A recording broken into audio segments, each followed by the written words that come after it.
ইউরোপের মাটিতে লাল সবুজের ইতিহাস, সান মারিনোকে হারালো বাংলাদেশ। বিস্তারিত থাকছে পুরো ভিডিওতে। ইউরোপের মাটিতে ঐতিহাসিক এক জয় তুলে নিল বাংলাদেশ জাতীয় ফুটবল দল। আন্তর্জাতিক প্রীতি ম্যাচে ইউরোপ দেশ সান মারিনোকে 2-1 গোলে হারিয়েছে লাল সবুজের প্রতিনিধিরা। বাংলাদেশের হয়ে জোড়া গোল করে জয়ের নায়ক অভিজ্ঞ ডিফেন্ডার তপু বর্মন। সান মারিনোর ঘরের মাঠে ম্যাচের শুরু থেকেই আক্রমণাত্মক ফুটবল খেলতে থাকে বাংলাদেশ। ম্যাচের 18তম মিনিটে কর্নার থেকে উড়ে আসা বলে চমৎকার হেডে গোল করে দলকে 1-0 ব্যবধানে এগিয়ে দেন তপু বর্মন। তবে গোল খেয়ে বসে থাকেনি স্বাগতিক সান মারিনো।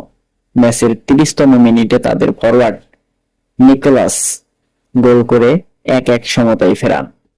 প্রথমার্ধের বাকি সময় আর কোনো গোল না হওয়ায় সমতা নিয়েই বিরতি যায় দুই দল। দ্বিতীয়ার্ধে জয়সূচক গোলের জন্য মারিয়া হয়ে ওঠে বাংলাদেশ।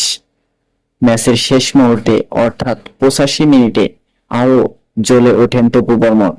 ডি বক্সের ভেতরে জটলার মধ্যে ডান পায়ে নিখুঁত শটে জাল বল জাগান। তার এই জোড়া গোলেই 2-1 ব্যবধানে অবিস্মরণীয় জয় নিয়ে মাঠ ছাড়ল হাভিয়ার কাভ্রারের শিষ্যরা। ইউরোপের কোন দলের বিপক্ষে তাদের মাটিতে বাংলাদেশের এই জয়ের দেশের ফুটবল ইতিহাসে এক নতুন অধ্যায় সূচনা করলো।